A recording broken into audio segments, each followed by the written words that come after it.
Good morning, everybody, and welcome to what will hopefully be the last of two things today. I'm gonna go spray a field of corn first thing this morning. It's the last cornfield to spray. Hopefully there's no resprays anywhere. And hopefully today's the last day of silage, but it sounds doubtful. Mainly because the 9800's down. DEF pump number 2 has went down on it. So last fall, well, it was basically whenever we bought it. As soon as you start pushing it, start giving a DEF code, well, the one pump was shot. There's a pump for each side of the engine. So now it's looking like the other one is shot. I was having a lot of trouble yesterday. So we'll see. There's an outside chance we get done, but looking really doubtful. But I'm excited that corn spraying will be done. Let's go knock that out. Well, spraying is on hold for a second. I just got all the chemicals batched, was ready to start loading the sprayer, and the big chief pulls up, says, "Hey, all the talk at the coffee table this morning was that it rained over there last night." I go, "What the hell are you talking about, rained over there? It never rained last night." And he goes, "No," he goes, 3 different farmers over there say they got anywhere from 1/4 to 3/4 of an inch at 1 a.m. Where the hell did that come from? So I'm running over now to go see if it rained on this field. But I know farmers 2 miles north got rain, 2 miles south got rain. I don't know. Whatever. Let's go find out. I don't even have to get out. Can you see the little washout right there? It's all shiny because it's muddy. So's that one. I was kicking up mud, just pulling into here. Where the hell did that rain shower come from? And why do we have to miss it on the rest of the farm? Come on. I got stuck there.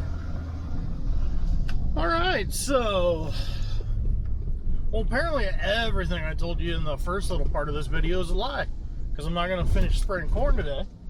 Guess that batch will sit until, jeez, what is today, Tuesday? Probably Thursday, because I doubt this will be drying up tomorrow. Holy crap. And the other lie is we're not finishing silage today. There's not one pivot in a 20-acre flood field. There's 2 pivots in a 20-acre flood field, and the pivots are long ways that way. Oh man, it just keeps getting better. And now the plan is, seeing how I was able to limp my chopper yesterday afternoon, the big chief says, "Well, why don't you go get it ready, and we'll just limp it by again today." Okay. So, I guess we're gonna go try to chop. Maybe once the DEF pump shows up, I'll just quit early and we'll come get it changed so it's ready for tomorrow. I don't know. Guess we'll just figure it out as we go. Kind of like most things. We're not going to try and limp this by today, because when I got here, Bart was already tearing into it. So, if we climb up here, Bart just left so I can have a camera in here. So here are the 2 DEF pumps. 1 for each side.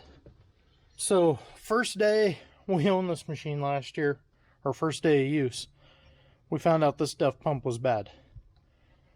It's one of those things, it was incredibly aggravating, but you can't blame John Deere for not knowing it, because unless you're working the machine, the DEF pump isn't running. Now this DEF pump is bad. So we've got everything off except the air lines. Here, let me turn the light on. So you can see, I might just drowned it out. See that little blue collar inside the black ring? They're push-pull connections. Only downside to a push-pull connection like this, pointing straight up, it's full of dirt. We cannot get them to come apart. Everything else is simple little clips. Everything pops apart.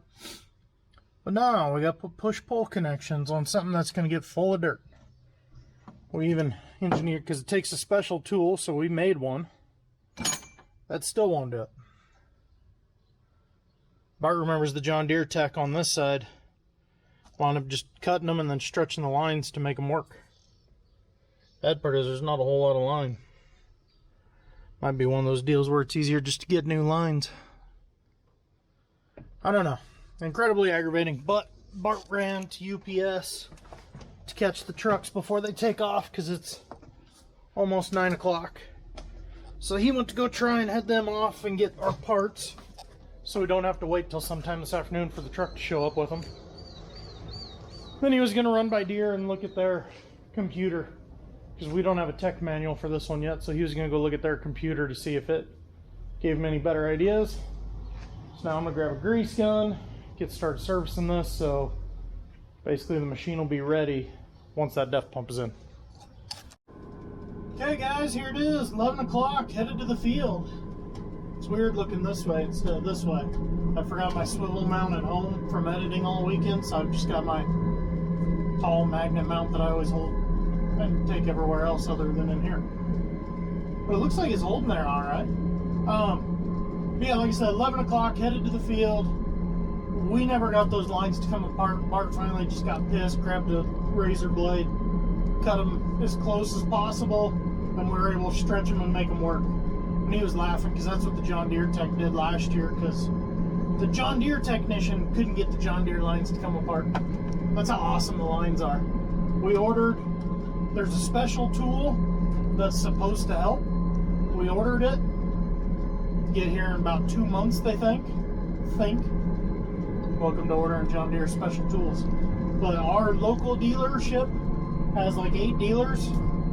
Not one of them has it. Even the one up by Greeley that sells a lot of choppers, they don't even have that special tool. Whatever. So now I've got a, 8-mile drive to the field. Glenn was just finishing back behind me on, I don't know, call it 25 acres that he started on. It was a flood field, so that finishes all of our own crop. So now we got a full pivot right over here, and then a full pivot about another 10 miles over. And that's it. 2 full pivots. Man, I wish we would have had this thing going first thing this morning, because that could potentially be done in a day. But I don't think any of us care to run that late on the last day. Just whatever. Finish it tomorrow. So we'll see how far we get. Dad said there's a couple swathers going, a rake going. Yeah. Here we go. It is now 3:30. We've about got this pivot wrapped up. Just the inside couple towers to go. Moving right along. There's Glenn or Christian. I'm just sitting here waiting on the truck. All nice and lonely. Oh well. Welcome to harvest. Hurry up and wait. Well, spring harvest doesn't want to go down without a fight. These tracks are brutal. And then Glenn has spout troubles. He just plugged from the header to the end of the spout. Oh, man, those are bad.